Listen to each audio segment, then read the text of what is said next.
एक दफ़ा फिर पेशावर ज़ल्मी ने उम्दा कारकर्दगी का मुज़ाहरा किया और इस्लामाबाद यूनाइटेड को शिकस्त दी 6 विकेटों से। और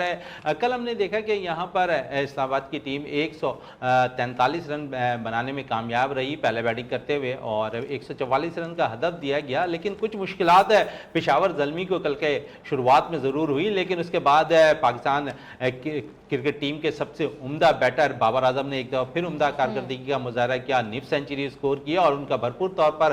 साथ दिया डेब्यू करने वाले मास सदाकत ने, जहां पर उन्होंने बड़ी ज़बरदस्त बैटिंग की पेशावर ज़ल्मी के कप्तान बाबर आजम के साथ मिलकर। और इस 104 रन की पार्टनरशिप पर हमने देखा कि पेशावर ज़ल्मी आसानी कल के मैच में कामयाबी 6 विकेटों से हमकरान होना पड़ा। आज भी बड़ा ज़बरदस्त मैच है कोटा और इस्लामाबाद यूनाइटेड का, लेकिन बुरी खबर इस्लामाबाद के लिए यह है कि इस्लामाबाद यूनाइटेड के जो कप्तान है शादाब खान, वो आज का मैच नहीं खेलेंगे। तो इस वक्त अगर हम देखें तो थोड़ी सी परफॉर्मेंस नाकिस हो गई है पिछले 2 मैचेस में यहां पर इस्लामाबाद यूनाइटेड के, और साथ साथ क्योंकि एक एज ए कप्तान यहां पर शादाब बड़ी अच्छी कप्तानी कर रहे थे, ऑलराउंड कारकर्दगी भी दिखा रहे थे, लेकिन इसके बावजूद